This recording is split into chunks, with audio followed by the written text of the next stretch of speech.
Hi children. So today we will be completing that chapter, thermal properties of matter.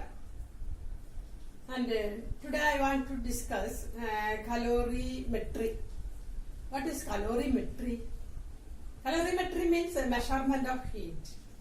And a device used to measure heat. That is calorimeter. And in the video also I showed, online class I showed that video of calorimeter, and I brought calorimeter with me. Here you can see the apparatus calorimeter. You can see a copper vessel and a stirrer is provided, stirrer to stir it. And here a thermometer, if you put thermometer through this hole, we can measure the temperature inside the calorimeter. So actually calorimeter consists of a copper vessel, copper, and a stirrer, and to measure the temperature thermometer is provided. And here you see this is a wooden box, and inside the wooden, see here you can see wool is kept. Wool is kept. Wool is an insulator. So heat from this calorimeter will not go outside surrounding, will not pass to the surrounding, because there is wool inside that, and wooden also is a good insulator, and it is covered with this. So heat will not pass outside, will not go to the surrounding. So this is the calorimeter, which is used to measure the heat, and we can find the specific heat of a substance with this calorimeter, specific heat of a substance. Okay. So what is the principle? Heat lost by the hot body is equal to heat gained by the cold body. If no heat is lost to the surrounding. Understand? So heat lost by the hot body is equal to heat gained by the cold body. What's the condition? No heat is passed to the surrounding. Okay. So here let us see that how we can measure heat, or how we can measure specific heat of a substance using calorimeter. So this is the copper vessel, and you can see a stirrer, and here a thermometer is provided. And you can see a aluminium ball, made of aluminium ball, and it is heated to very high temperature. For example, boiling water it is kept. Boiling water it is kept, and the temperature increases to 100 degrees Celsius. When aluminium ball is kept in boiling water, what is the temperature? 100 degrees Celsius. And that 100 degrees Celsius temperature aluminium ball is kept into this water. Calorimeter we have taken some water, and it is stirred uniformly, so that the heat, calorimeter will gain heat, and the water also will gain heat. Initial temperature of water and calorimeter is not. For example, take a calorimeter, take some water from the tap and measure the temperature. So let it be 20 degrees Celsius. And after putting this hot block into that calorimeter, again measure the temperature. Then you can find the difference in temperature. And see, after stirring it reaches to a common temperature. For example, aluminium block, calorimeter, water, all attains a common temperature. After some time stirring, uniform temperature it attains. Let that temperature, for example, let it be 20 initial temperature. After putting the block into that, the temperature increased and 23. And you block, it was at 100 degrees Celsius, and after putting into this water, its temperature reduced. At about now its temperature is about 70 degrees. So its temperature is 23. Now its temperature is 23. Uniform. All copper calorimeter, water, that aluminium ball, all reached at the same temperature, 100 to 23, common temperature. That is 23 is the common temperature, common temperature. So difference in temperature for the aluminium block is 100 minus 23. Difference in temperature. So heat lost by hot body, aluminium block, aluminium ball is equal to m as delta T. We have studied heat delta Q equal to m as delta T. So mass of aluminium ball and specific heat of aluminium SAL into difference in temperature 100 to 23 delta T, that is the difference in temperature. So its mass into its specific heat into difference in temperature, that is the heat energy that is it is having, and that heat energy lost. It is the heat energy lost, temperature reduced, the heat energy lost. That is hot body is equal to heat energy gained by water and calorimeter, both gained temperature. For example, initially 20 degrees Celsius was in, and when hot ball is kept into that, temperature increase, so it gained heat. So that also same formula, that means its mass, water, heat gained by water, mass of water, specific heat of water into difference in temperature 23 minus 20, that is the difference in temperature, and plus heat gained by calorimeter M3. S calorimeter is made of copper. I showed you now, it is made of copper. So S specific heat of copper into its difference in temperature, that is same 23 minus 20. Water and calorimeter attains the same temperature. So difference in temperature is also same. So M1 SAL into delta T equal to MS SW plus M3 SCU into delta T. From this formula, all quantities are known. Delta T is known.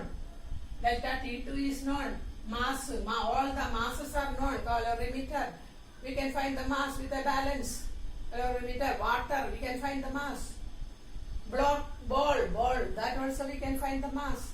So, if specific heat of aluminium, if you want to find specific heat of water, we know. Specific heat of copper, if we know, then you can calculate specific heat of aluminium. So, what is the principle used? Heat lost by hot body equal to heat gained by the cold body. Condition: no heat is given to the lost to the surrounding. Under that condition, heat lost by the hot body equal to heat gained by the cold body. And that is about calorimetry. And then one more thing you have to study in that chapter, that is molar specific heat. We have studied specific heat. It is the quantity of heat required to raise the temperature of unit mass of a substance through unit degree rise in temperature. That is specific heat. Different materials have different value of specific heat. And what is molar specific heat? So usually gas and all, its specific heat is expressed. See, when you find specific heat, instead of finding the mass in kilogram and all, we express in moles. 1 mole of a gas, like that, 2 moles of a gas. So here, when mass is expressed in moles, that is molar specific heat. Instead of mass in kilogram and all, what we have to write? Mole, number of moles.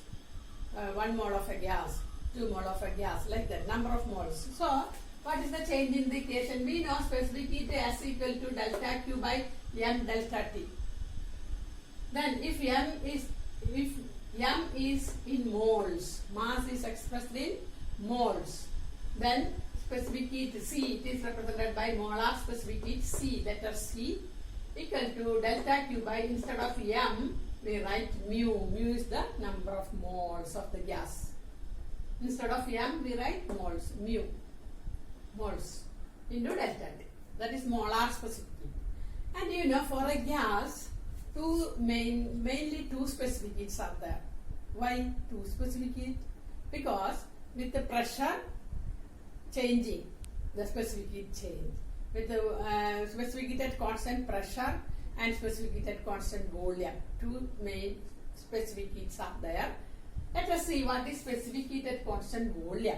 For example, suppose we have taken gas in a cylinder and there is a piston with that, tight piston. And suppose 1 mole of a gas is taken in that. and here we are supply heat to that. We heat that gas. So what you will expect when we heat it? Expansion. That we have studied. When you heat an object, expansion. So here we are keeping the volume constant. That means we are not allowing this piston to move upwards due to heating. Due to heating, kinetic energy of the gas increases, so automatically there will be an increase in temperature. Understand? So here what we do is keeping the volume constant. Volume constant means this piston should not move up. Volume is kept there.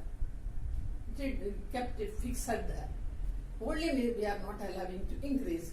Keeping the volume constant, we supply heat. So what happened?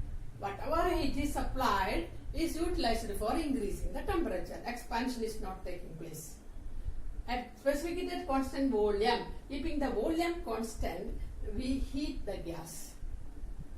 So whatever heat is supplied is utilized for increasing temperature only. And here next one, specified constant pressure. Let us see what is it. There pressure is kept constant. Pressure is to be kept constant. For example, we know when we heat it, automatically expansion takes place, kinetic energy of the molecule takes place, and their speed increases, and the pressure it exerts, that also will increase. So due to the pressure, and pressure we have to keep constant. So we should not allow the pressure to increase. Pressure is kept constant. So that should go up. Then only the pressure will remain constant. So in order to keep the pressure constant, the piston should be allowed to move upwards, and only pressure will remain constant. So whatever heat is supplied now is utilized for expansion and also increase in temperature. So increase in temperature, along with that should expand. Otherwise pressure will not remain constant.